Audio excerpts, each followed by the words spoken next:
now what to do. Identify this, the only thing you got to do is keep the dream alive and make it happen. That's right. All right. You literally have to What is this dispatch center is the first line of defense. This way everybody that calls in has a problem on the other side. They need your help. So we in turn get the information from them as much as we can and we forward it out to the officers on the street. A lot of times they call in, they're either upset, so you have to deal with everybody's different emotions. People call in, they're mad, or they're calling in, they're happy, and they just want to report something, or just very few accolades in our department. This is a job that's pretty much rewardless to a degree. There's not a lot of people that see you, but you deal with everybody's problems out there. You might be able to handle the problems on the street better than you can handle your own problems. That's the way it looks a lot of times. But as we don't give out advice as a dispatch center, so we only get you out there to help you. So if you call in asking for advice, what do I need to do? I can't tell you. Legally by law, I can't tell you anything other than just get you where you gotta go. But this is our first group. We come in here, we make sure that we answer the calls. Everybody gets their emergency services. We work for fire, we work for police, and we work for sheriff, and we work for the ambulance service.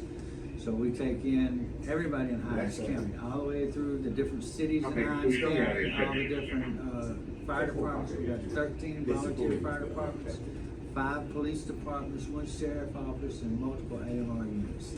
All that comes through this one room. So we just, and we also check warrants through other agencies, so we're not only working for us, we're working for throughout the entire country. So everybody in the country that has the same system or does have the same system. This judge over here gonna call me and say, I need to know if this person's still wanted. I can actually look it up from here, and they might still be wanted in Texas or California or somewhere else like that. So that's what we do here. So we are your first line of defense for everybody on the street, and we make sure that everybody gets handled properly and equally. Sometimes it makes it hard. You get a disgruntled person on the street and you just want to say some ugly words. You really do. You just try to refrain from it. Or you get a little kid that calls because mom's been passed out. I had one like that the other day. Mom passed out on the floor. Kid called in. Didn't know what to do, so we had to walk them in. So, and our phone systems records just what you normally see on TV, where the person says, "Can you triangulate where I'm at?" If you call in on 911, I can tell you where you're at. And I can follow you, which I've done before. I can actually, as long as I keep you on 911, I can drive with you. Okay, wherever you go, I can get a little button right here, you know, follow you. So a lot of people that call in, they may call in on code. Where is the intersection north? 20 and Ellis. Mississippi material factory truck. MMC truck, 920. You gonna lead them? Well, this job is very interesting. And actually, we're actually the first responders for real, because they call here first and we dispatch it out to your cousin and those that need our help. That's why it's important that we get the information together right. And as I stated, my daughter, she's finishing up at Jackson State this time last year. She wants to be a judge, and now she's gonna go to law school. So I'm telling you, keep your head in the game. Keep it going, you can do it. I have my doctorate degree, so I know what it is to go to school and get that education. All right? Oh, you Judge she wanna do? She said criminal law at one time, and then she said she didn't know which one yet, so she's really still making up her mind. Yep.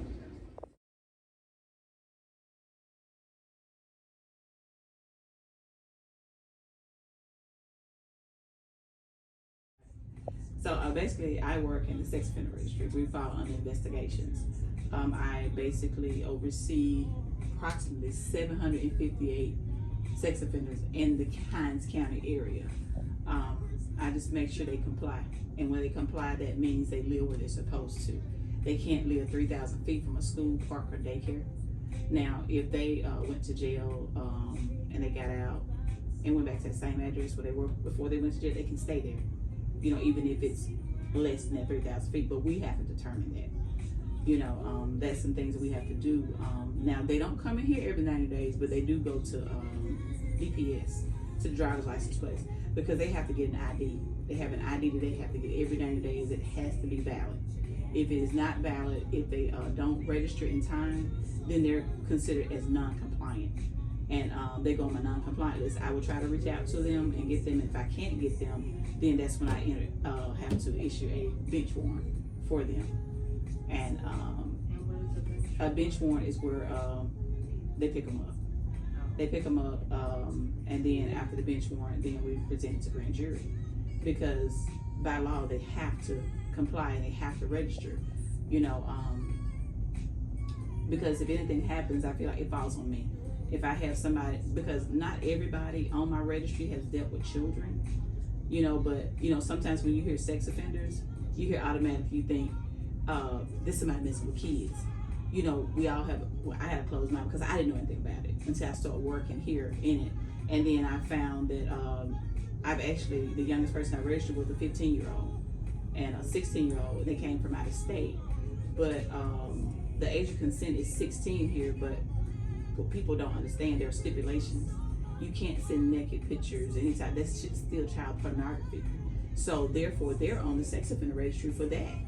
You know, so it's so many different levels. There's so many different things. You got people with that has a foot fetish, and if they touch you for lustful purposes, you know that's, you could be on this sex offender registry. There are so many things that put you on this registry that I did not know. So that's why I say, and a lot of people think that sex offenders can't stay with children. If it's not stated in their conviction paperwork, then they can. They can be around kids. They still have children. You know, so. It's a lot to learn. You see a lot of different people, and it's a lot. It's hard for them, you know, and especially in the city of Jackson, as far as them trying to find somewhere to stay, because there's a daycare and a school almost on every corner. So it's hard for them to find a place to stay, and I get that.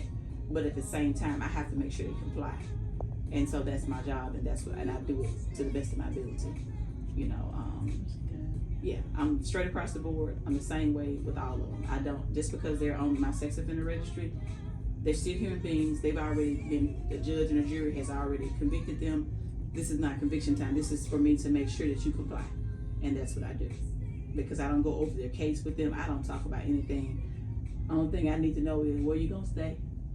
You know, make sure you, wherever you stay, I'll put on the paperwork. That's where you lay your head. Because if when we get tips, I'm on tips like this. If I get a tip today, I'm gone. We checking that. And I appreciate my coworkers because they do a lot. They help me a lot as far as, we have a whole team that do compliance checks where we go out. Because I got 758 offenders, I can't check them all myself. So we go out and we check them periodically to make sure they live what they're supposed to. Because we don't want anything to fall on us, basically. I don't want to be liable for anybody or anything. Not saying that everybody's going to deal with kids, but I don't know. Just do it, you know.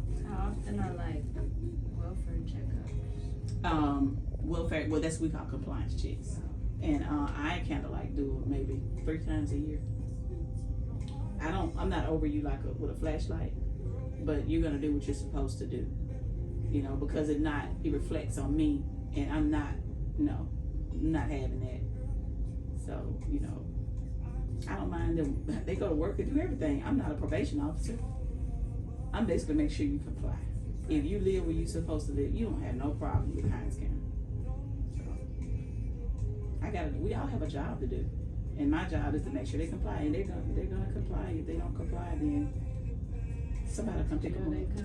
Right, and I'm not into doing that. But my thing is, if somebody has offended someone and they have not registered, and I'm not making sure they do that, and they go out there and offend somebody else or harm someone else sexually or whatever, they're gonna come back on Hines County, and I'm subject to lose my job because I'm not doing what I'm supposed to do.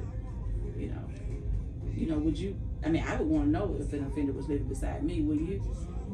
So, you know, regardless if they, you know, because a lot of them, they take a plea and say they did it, but that's not up to me. The only thing I know is what it says on your conviction paperwork. And that's all I can go by. So that's my job. That's what I do. And I also speak on human trafficking, which you all will see this afternoon, where I will go and speak with some kids this afternoon on human trafficking. So I love what I do. I mean, when you can work under people where there's not a hostile environment, that makes it even better. So, I mean, the people you met already, you can tell, I mean, their energy is good, you know, so you know, you can't get a lot of people to say they love where they work. and I do. We need more people out here like you. Yeah, and we can't wait till you become a judge. So yeah, you got any questions about this? And the guy that actually just left, he was late. And if you're late, you have to come see me. Oh. You can't just go get your ID. If you're late, you gotta come here first. Why you have to do like a late fee? Well, we don't charge anything, but DMV, they charge $11, and that money doesn't go to Hinds County. So they have to come get paper. I have to give them paperwork in order for them to say it's okay for me to register now, because normally. Are y'all interested in law enforcement, or are you Yeah, I am. Well, I don't know. I did the actual class law enforcement freshman year, and it wasn't meant for me. you ever thought about CID investigations? No. Well, here we got a good team here. What we do is any crime that patrol goes out to and generates a report for, they send it to us, and I'll read over it and I'll assign it to one of the investigators, and then they'll call the complainant or the victim and go out and do a follow-up, whether it be a house burn or grand larceny, pretty much anything. They go out and try to handle it and find out who committed the crime, see if we can, execute an arrest on it or get the property back if it's a house burn, grand larceny, something like that. But pretty much that's what we do, is we handle all the crimes that patrol actually goes to, and generates a report. So all your first responders, someone calls 911, they'll go out, generate a report, they'll call an investigator, say, hey, this is what we got, and depending on what type of crime it is, whether it's a violent crime, then you're gonna call crime scene out plus an investigator out, and they'll go out and do the investigation in the crime scene on it. So that's pretty much what we do. And then Investigator Brown, she handles all our sex registry, which is a tough job in itself. What do you think like the most difficult task in the force is? Investigations, by far, what we do. There's so many working parts in this division, and all the paperwork and follow-ups, and of course each investigator has to get a week on call, so they're on call, 24/7 for that week. So here, I've worked just about every division, and when I came to investigations, there was so much more that I had to learn that I didn't know. And I was a narcotics investigator, I worked warrants, patrol, I worked on the task force for a little while, and by far this was the toughest division that I had to try to learn. There's so much knowledge you gotta take in. But then, once we make an arrest, we send everything over to the grand jury, to try to get a conviction and a trial going. So, but that's pretty much what we do. It's just that we're pretty much, do all the paperwork and the final, arrest and charges, and like I said, the court, anything dealing with judges and lawyers. So Nyla, tell them what you want to be. I don't know. I'm thinking about the criminal law judge. That's a good job. It's a real good job. How old are you? I'm 16, going into my senior year of high school. Oh yeah. I mean, that's either that, that's something that I would pursue if I was you, that, or if you're gonna get into any kind of law, it'd either be that or something federal. You're still young, so you got plenty of time. I have to think about it. Right. Good afternoon. Good morning. We got visitors here from Arizona. They're a cousin of Investigator Brown, and they're going around to each department to see how things work here at the Hinds County Sheriff Department. Well, I am Lieutenant Walker. I'm a polygraph examiner with the state of Mississippi, but I do the polygraph here at the Sheriff Department. I do criminal polygraph, pre-employment polygraph, and infidelity, not at the Sheriff Department, but with my own personal business via Polygraph services. This is the polygraph equipment, right? It looked like my daughter calling, but she'll be all right. I utilize the LX 6000. This is the state-of-the-art equipment that we use. So I'm gonna demonstrate. That's the polygraph chair. Most people don't like the chair because it looks like what? Yes. I'm gonna let you be my dummy. I'm gonna just show y'all how it works. Stand up for me. That device you're sitting on is known as a sensor pad. We tell people to remain still, do not move. What you gonna do? No move. No movement. These are known as pneumotubes. Their job is to measure respiration. One goes around your chest, one goes around your stomach. But for the record, we don't polygraph no pregnant women, okay? Hold your arms up for me. I'm gonna give you this screen, pass it around your back, pass it back to me.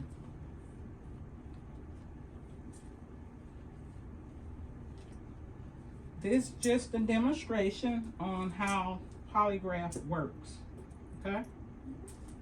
Oh. And see, I would have told you don't touch. Let me do it. We video all polygraph exams, audio and video, okay? Run it around your back, pass it back to you. You wouldn't have had your purse on, but we're gonna leave it on for the demonstration only. You hear me? Yes. Hold your head up. I'll tell you, let me do my job, not for you to do my job, okay? Most people would be laughing. Sit down. This device is known as what? You go to the doctor. What they Oh, check? it's your blood pressure. Right, but I'm gonna check your blood flow during the time I'm giving you the polygraph exam. This is how it works. And again, I told y'all you so small. All right. This is called finger plate. I'm not gonna take them off because I got two left on here, but usually these would be on your fingers like this. I have you have that on, one right there, one right here. Earlier, I told you we don't polygraph who? Why? Because the galvanic skin resistance, which is this item, that's why we don't polygraph pregnant women, right? This would pump up your blood pressure cuff for me to read it. This is the brain of the polygraph equipment, which is the LX 6000. So all of these things is known as components. In my spiel, I tell people when I polygraph them, we're not Russians, okay? Right? In the state of Mississippi, the United States, all right? We're not Russian, we are Americans. In America, we swear in the firm, raise our right hand. If we go through a court of law, federal court, you raise your right hand, swear in the firm to tell the whole, nothing but, and sometimes your left hand be on the what? Bible. Right, well, up in here, in my office, I don't have a Bible, but I have some good components, all these things, and each one of them tell me something different. All right? Your demonstration. Yeah, that was so cool. So stay focused. It's gonna pay off for it. I promise it will. I'm a living witness because I'm from the hood. Can't look at me today and tell that because I don't have to be a product of my surroundings. At the time I wanted to fit in, but as you grow, you should get knowledge, but that come with time. Because your parents gonna tell you what's right. It may not feel like it, but they gonna tell you what's right. But you gotta be willing to listen. Don't think you know it all right now, because you don't. They've experienced it probably, but they don't want you to go down that same road. So don't fall short. Just stay focused. And you all are in Arizona, so you don't have to worry about, you know. But it's trouble in Arizona too. And the biggest problem is the language barrier. Can you all speak Spanish?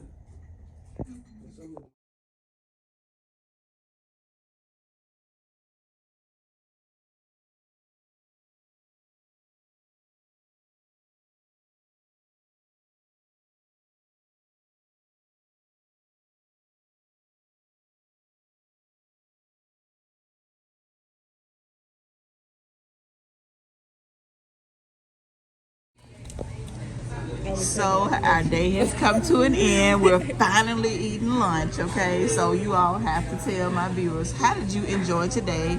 And what did you learn that you didn't know? I learned a lot. First of all, my day was great. Got out the house. You know, we had a real productive day. Did a lot of stuff. Saw a lot of people. Met a lot of people. And what did I learn? I learned a lot. I learned to stay in school, stay focused, mentally motivated, and dream big. Right, exactly. And enjoy the life that I'm living, because baby, other people ain't living too good. You seen some things today that you're just not used to seeing. Mm-hmm. Yes. And I mean, sometimes when you living, and you just living and you just thinking this is how it is. And when you see other people, you really and truly realize how blessed you are. Right. Real blessed. Yes.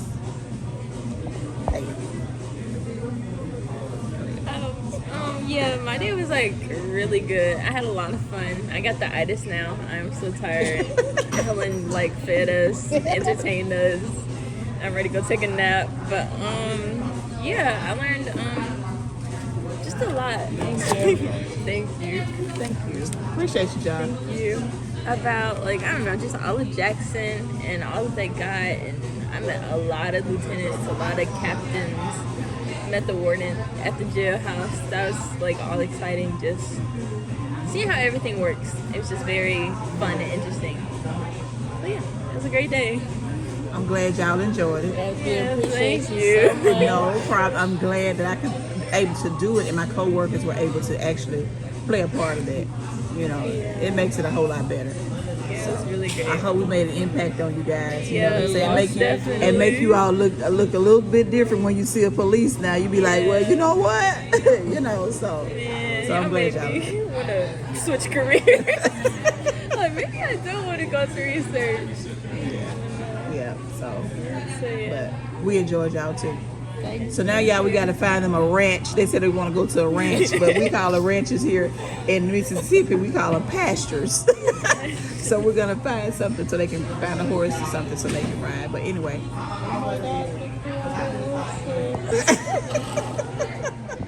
Okay, so, little cousin. Y'all, I just met my cousin for the first time. And where are you from? Arizona. And so, tell me this. So, before you met me, how did you feel about police? Just be honest. Be honest. Like before you, then why did I not like them? No, tell me why you didn't like police before you met me. Because now that I know police can arrest people, and they be doing a lot. So whenever I'm around them, I just get scared. Okay.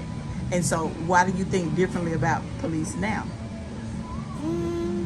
Because now that I know it can be some good cops and So some bad cops. You're right about that. It's good and bad and everything, right? Yes. So do you think I'm a good cop? You think so? Yes. I think you're a cool cop. Oh, high five.